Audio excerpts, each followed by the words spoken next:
अस्सलामुअलैकुम students, welcome to my channel make education easy. Students, biochemistry का हमारा chapter चल रहा था और कार्बोहाइड्रेट्स की हम क्लासिफिकेशन पढ़ रहे थे। क्लासिफिकेशन हमने देखा था, हमने कार्बोहाइड्रेट्स को 3 टाइप्स में क्लासीफाई किया था: मोनोसेकेराइड, ओलिगोसेकेराइड और पॉलीसेकेराइड। मोनोसेकेराइड और ओलिगोसेकेराइड को हम डिटेल्ड में स्टडी कर चुके हैं और आज नेक्स्ट जो हमारा जो है लास्ट इसकी क्लासिफिकेशन की टाइप है वो है पॉलीसेकेराइड। ये उन दोनों से काफ़ी सिंपल और शॉर्ट है। जिस तरह मैंने आपको बताया था कि मोनो का मतलब होता है 1, ठीक है। ओलिगो का मैंने बताया था कि ओलिगो में हमारे पास डाई, ट्राई, ठीक है, डाइसेकेराइड, ट्राइसेकेराइड और 9 तक जो है हमारे पास उसमें प्रीफिक्सेस यूज़ होते थे। अब पोली का मतलब होता है हमारे पास मैनी, ठीक है। पोली का मतलब होता है मैनी। तो आप इससे हमें ये लगेगा कि इसमें हमारे पास 100 to thousands ऑफ हमारे पास जो है वो सिंपल शुगर आएंगे मैनी, यानी आगे जितना हम करते जाएंगे 100 to 1000 सिंपल शुगर्स जो है इसमें आती जाएंगी। और सेकेराइड का मतलब ऑलरेडी मैंने आप लोगों को बताया हुआ है, सेकेराइड का मतलब है शुगर, ठीक है।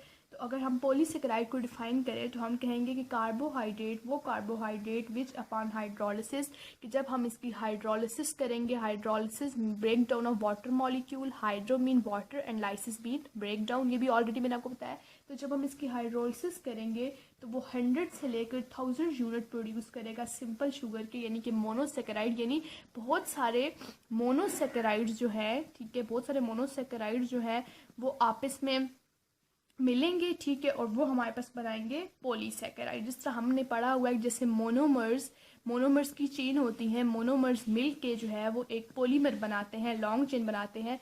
मोनोमर्स हमारे पास शॉर्ट चेन्स होती हैं, ठीक है, कार्बन की, और पॉलीमर हमारे पास बहुत सी शॉर्ट चेन्स मिलके एक जब लॉन्ग चेन बनती है तो वो हमारे पास पॉलीमर होता है। बिल्कुल इसी तरह हमारे पास ये भी है कि बहुत से मोनोसेकेराइड्स, बहुत सी सिंपल शुगर मिलेंगी तो 100 to 1000 यूनिट वो बनाएंगे और वो हमारे पास जो बनेंगे वो हमारे पास कहलाएंगे पॉलीसेकेराइड्स। अब पॉलीसेकेराइड्स में हमारे पास कौन कौन सी चीज़ें आती हैं, यानी इसकी एग्जांपल में हमारे पास पॉलीसेकेराइड की एग्जांपल में क्या क्या आता है। पॉलीसेकेराइड की एग्जांपल में हमारे पास आता है स्टार्च आ जाता है, ठीक है, और सेलुलोज आ जाता है, ठीक है। ये बहुत इंपॉर्टेंट हमारे पास जो है वो पॉलीसेकेराइड है, दोनों स्टार्च और सेलुलोज, ठीक है। उसके अलावा हमारे पास पॉलीसेकेराइड की जो और प्रॉपर्टीज़ हैं जिस तरह हमने सब में पढ़ी हैं, पॉलीसेकेराइड हमारे पास जो है वो एमॉर्फस सॉलिड है। एमॉर्फस सॉलिड, एमॉर्फस सॉलिड कौन से होते हैं? हमने सॉलिड्स की 2 टाइप्स पढ़ी हुई हैं, क्रिस्टलाइन सॉलिड और अमॉर्फस सॉलिड। क्रिस्टलाइन सॉलिड में हमारे पास जो भी सॉलिड होता है उसकी क्रिस्टलाइन 3 डायमेंशनल शेप होती है, जबकि अमॉर्फस में हमारे पास इर्रेगुलर शेप होती है।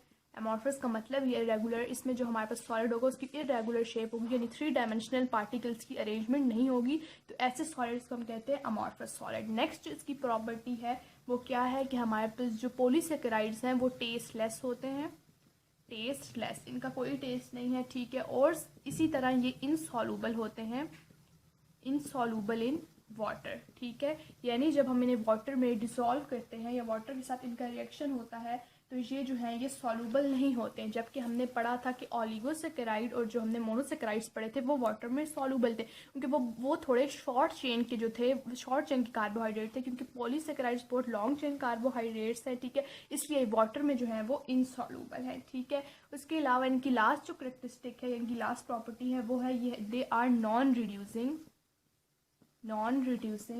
इन नेचर, ठीक है, इनमें रिडक्शन नहीं होती है, ये नॉन रिड्यूसिंग है, ठीक है। ये हमारे पास अब पॉलीसेकेराइड हमारे पास बस इतना ही है, इसका शॉर्ट था, बस आपको इसकी डेफिनेशन पता होनी चाहिए कि इसमें हमारे पास 100 से लेकर 1000 जो हैं वो यूनिट्स ऑफ सिंपल शुगर आते हैं, सिंपल शुगर, ठीक है। तो ये इसमें बहुत इंपॉर्टेंट पॉइंट है।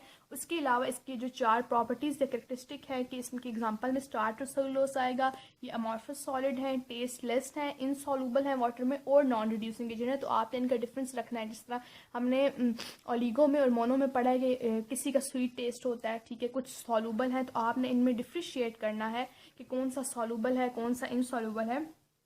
आप लोग चार्ट बना के तीनों को जो है, तीनों की डिफरेंस लिख लें, तो इस तरह आपको जो है याद करने में भी इजी होगा। नेक्स्ट जब हम पढ़ेंगे कार्बोहाइड्रेट्स के वो सोर्सेज होंगे और उनके यूजेस होंगे, तो उस पर मैं एक ही अलग से वीडियो बनाऊंगी, हम उसमें सोर्सेज और यूजेस को कवर कर लेंगे। तो ये आज हमारा पॉलीसेकेराइड का शॉर्ट सा टॉपिक था।